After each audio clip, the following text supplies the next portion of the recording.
이 분석은 경기 데이터와 흐름을 토대로 한 저의 개인적인 예측이니까요. 최종 선택은 여러분 각자의 판단에 따라 신중하게 하시길 바랍니다. 그리고 슈퍼생스로 후원해 주시면 영상 제작과 분석에 정말 큰 힘이 됩니다. 자, 그럼 오늘 분석할 두 팀의 대결 바로 한번 시작해 볼까요? 지금 리그 5위에 있는 고양 소노, 승률이 5할이 넘죠. 반면에 8위인 울산 모비스는 3할대에 머물고 있어요.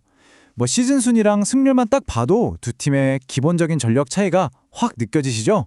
이 차이가요, 시즌 전체 득실 마진을 보면 더 명확해져요. 소노는 경기당 평균 3점을 더 넣고 있는데 모비스는 오히려 4점을 더 내주고 있거든요. 그러니까 기본적인 팀의 힘, 우리가 흔히 말하는 체급에서 소노가 확실히 위라는 걸 이 데이터가 딱 보여주는 거죠. 근데 말이죠. 여기서부터 얘기가 진짜 재밌어져요. 분명히 소노가 더 강팀인 것 같은데 순수하게 슛 효율만 딱 떼어놓고 보면 어떨까요? 자, 보세요. 놀랍게도 2점 슛 성공률은 모비스가 소노보다 더 높습니다. 어라 싶으시죠? 3점 슛 성공률도 마찬가지예요. 여기에서도 모비스가 소노를 앞서고 있어요. 이게 뭘 의미하겠어요? 바로 슛 하나하나의 정확도, 그러니까 순수한 공격 효율성만 놓고 보면 오히려 모비스가 완벽하게 우위에 있다는 뜻이죠. 정말 의외 데이터 아닌가요? 아니 그러면 소노의 그 많은 득점은 대체 어디서 나오는 걸까요? 효율은 떨어지는데 말이죠. 정답은 아주 간단합니다. 바로 양이에요, 양. 높은 적중률이 아니라 그냥 훨씬 더 많이 던지는 거예요. 빠른 경기 템포로 슛 시도 자체를 늘려서 점수를 쌓아 올리는 거죠. 자, 이제 아마도 이 경기의 승패를 가를 가장 중요한 포인트, 바로 제공권 싸움으로 넘어가 볼게요. 시즌 전체 평균 리바운드 기록만 보면요, 소노 22.7개, 모비스 22.1개, 거의 똑같죠? 이 기록만 보면 완전 팽팽한 박빙이에요. 하지만 두 팀이 직접 만났을 때, 그러니까 맞대결에서는요, 이야기가 정말 180도 달라집니다.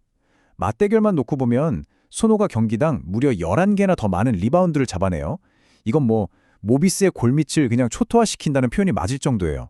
바로 이게 이 경기의 승부를 가르는 결정적인 차이라고 할 수 있습니다.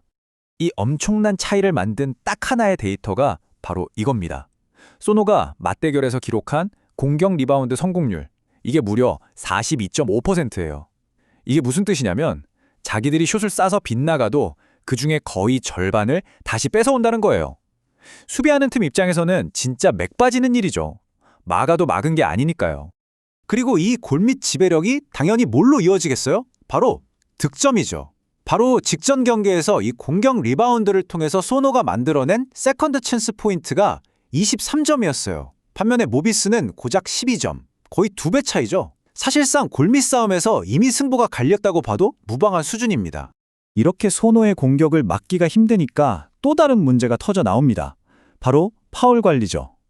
지난 맞대결에서 모비스가 범한 파울이 무려 27개예요. 이건 정상적인 수비로는 도저히 소노의 공격 흐름을 끊을 수 없었다는 명백한 증거입니다. 자, 그래서 핵심이 뭐냐? 이 파울들이 쌓이고 쌓여서 결국 자유투로 연결되잖아요? 여기서만 15점 차이가 났어요. 15점. 웬만한 박빙 승부에서는 그냥 이 자유투 하나만으로 승패가 결정되는 수준의 점수 차이죠. 최근 흐름을 보면 두 팀의 분위기는 정말 극과 극이라고 할 수 있어요. 소노는 최근 10경기에서 9승 1패. 이건 거의 미쳤다고 할 만한 상승세죠. 반면에 모비스는 4승 6패로 하락세가 너무 뚜렷해요. 특히 홈 경기랑 원정 경기 기록을 보면 이건 극단적이라고 할 정도입니다. 소노는 홈에서 5연승을 달리면서 역시 안방 호랑이 소리가 절로 나오고요. 모비스는 원정에서 5연패의 늪에 빠져서 헤어나오질 못하고 있어요. 자, 그럼 체력 변수는 어떨까요? 언뜻 보면 5일이나 푹 쉰 모비스가 고작 하루 쉰 소노보다 훨씬 유리해 보이죠? 그쵸? 근데 여기에는 숨겨진 함정이 하나 있습니다. 소노가 최근 2경기를 모두 엄청 큰 점수차로 이겼거든요. 그러면서 주전들 체력을 완벽하게 아꼈어요. 오히려 모비스처럼 너무 길게 쉬면 실전 슛 감각이 뚝 떨어지는 그런 독이 될 수도 있다는 점을 생각해야 합니다. 상대 전적을 보면 이 흐름은 더 말할 것도 없이 명확해집니다. 최근 3번의 맞대결 전부 소노가 이겼어요. 그것도 그냥 이긴 게 아니라 10점 차, 45점 차, 11점 차 이렇게 압도적인 완승을 거뒀죠.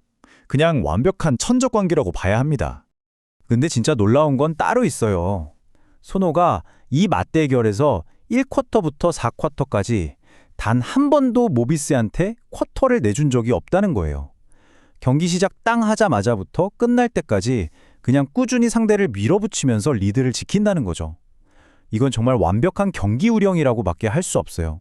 물론 그럼에도 모비스에게 희망이 아예 없는 건 아닙니다. 유일한 강점이라고 할 수 있는 게 바로 벤치 생산력이에요. 지난 경기에서도 벤치 멤버들이 9점을 더 넣어주면서 부진했던 주전들 목까지 해줬거든요. 덕분에 추격의 불씨를 살리기도 했고요. 자, 그럼 시장에서는 이 경기를 어떻게 보고 있을까요? 배당을 보면 딱 답이 나옵니다. 손호 승리 배당이 1.16배예요. 이건 뭐 거의 이긴다고 못을 박네 수준이죠.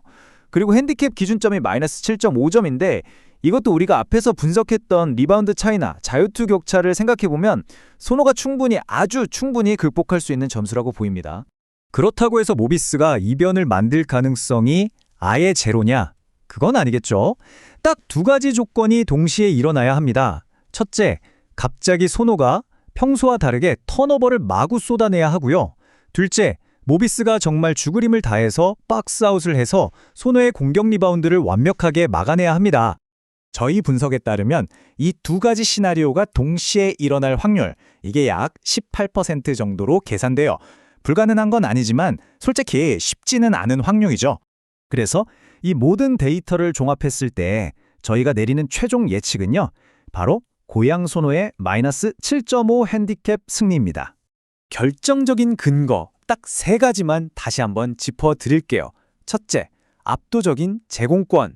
둘째, 파울을 얻어내서 만들어내는 엄청난 자유투 득점. 그리고 마지막으로 난공불락의 홈코트 이점. 이 세 가지만 봐도 8점 차 이상의 승리가 나올 가능성이 아주 높다고 분석됩니다. 물론 이 분석은 지금까지 나온 데이터를 기준으로 한 거니까요. 경기 직전에 나올 수 있는 부상 소식이나 배당 흐름 같은 마지막 변수들은 꼭 직접 확인하셔야 합니다. 모든 데이터가 한 방향을 가리키고 있긴 하지만 스포츠의 100%는 없으니까요. 과연 이번에도 데이터가 정답을 맞출 수 있을까요?